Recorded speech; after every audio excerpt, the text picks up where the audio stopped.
नमस्ते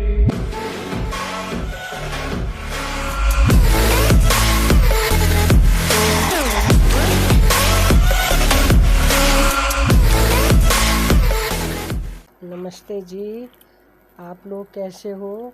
उम्मीद करती हूँ आप लोग अपने घर में सब ठीक ठाक होंगे। मैं भी ठीक हूँ। आज मैं आप लोगों के लिए एक और नई कहानी लेकर आई हूँ।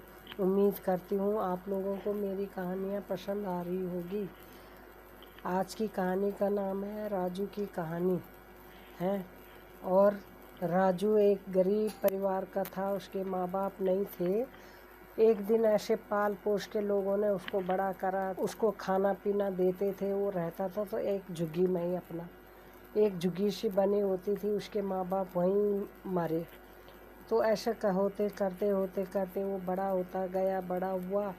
तो एक दिन इधर पास के गांव में जाता था, रोज़ मांगने देखने के लिए। किसी का काम कर दिया, किसी से मांग के कुछ ले आया, ऐसे ही गुजारा करता था वो। तो एक दिन थोड़ा भगवान की भी पूजा करता था वो। शिव जी और पार्वती की पूजा करता था। शिव जी को पार्वती ने कहा कि आप ये लड़का हमारी पूजा पाठ करता है और आप इसको कुछ नहीं देते। इसने ज़िंदगी भर भीख मांग के खाना है, कुछ इसके ऊपर भी दया खाओ।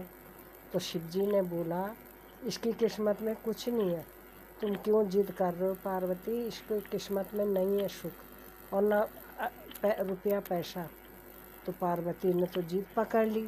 पार्वती ने बोला कि नहीं, उसको देना पड़ेगा। क्यों नहीं होगा इसकी किस्मत में? इतनी दुनिया को देते हो आप, तो इसको क्यों नहीं दे सकते?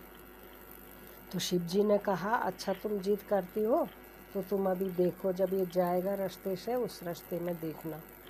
तो जब ये जा रहा था, जाते जाते पास के गांव में जाया करता था रोज़। तो एक आगे, उसके रास्ते के आगे उसने क्या करा, शिव जी ने सोने के सिक्के रख दिए खूब सारे। तो थोड़ा पीछे था रास्ते के, वहाँ से पीछे था। तो वहाँ पर सोने के सिक्के रख दिए। शिव जी ने पार्वती को बोला, देखो पार्वती, तुम कहते हो कि मैं इसको नहीं देता, मैं इसको भी देता हूँ, पर इसकी किस्मत में नहीं है।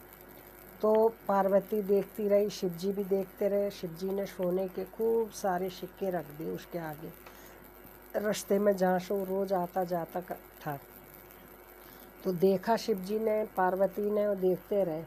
तो पता उसने क्या बोला कि यार, अंधे लोग कैसे चलते होंगे, ज़रा उनका वो करता हूँ, मैं एक्टिंग करता हूँ। आंखें बंद करके बेचारे वो लोग कैसे चलते हैं, हम आंखें वाले हम ही नहीं ढंग से चलते, तो ये लोग कैसे चलते होंगे।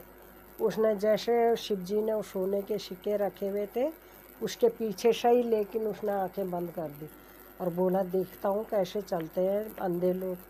और वहाँ से उसने आंखें बंद कर दी। आंखें बंद करते करते करते करते करते गया और वो सिक्के पीछे छूट गए, वो आगे चला गया। अब शिव जी, तब उसने आंखें खोल ली।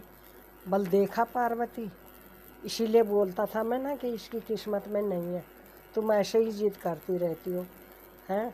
तो उसने बोला कि इसकी किस्मत में होता तो ये सिक्के ना देखता।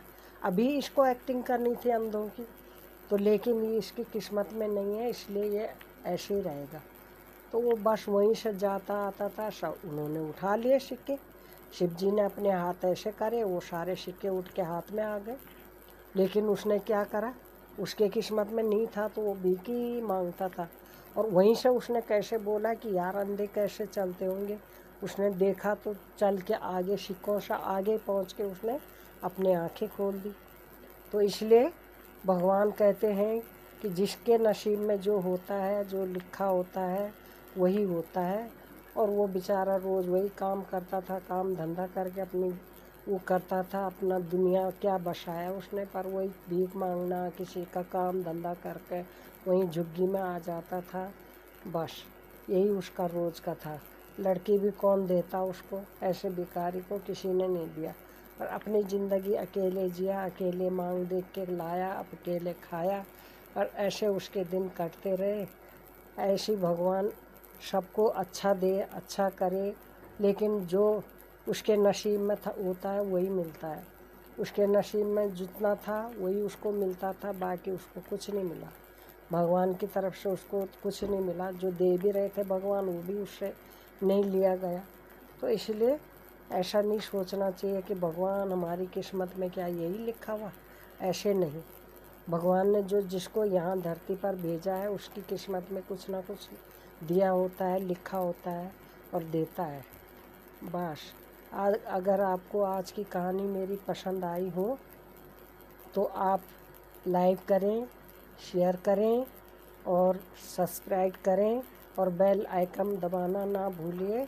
और कल मैं आपके लिए एक और कहानी लेकर आऊँगी। आज मैंने आपको एक छोटी सी कहानी सुनाई क्योंकि मैं सोचती हूँ आप लोग नहीं देख पाते होंगे बड़ी कहानियाँ, इसलिए छोटी लेके आई हूँ। और भी छोटी लेके आऊँगी क्योंकि लंबी कहानियाँ हो जाती है बहुत ज़्यादा, तो उसमें आप लोगों को टाइम लगता है। अगर आपको कहानी पसंद ना आ रही हो, आप कुछ सुझाव देना चाह रहे हो तो आप लिख के कमेंट में लिख के भेज सकते हैं। कोई अपनी राय देना चाहते हो तो आप लिख के भेजिए, हम उस टाइप की आपको सुनाएंगे कहानी। और तब तक के लिए नमस्ते जी।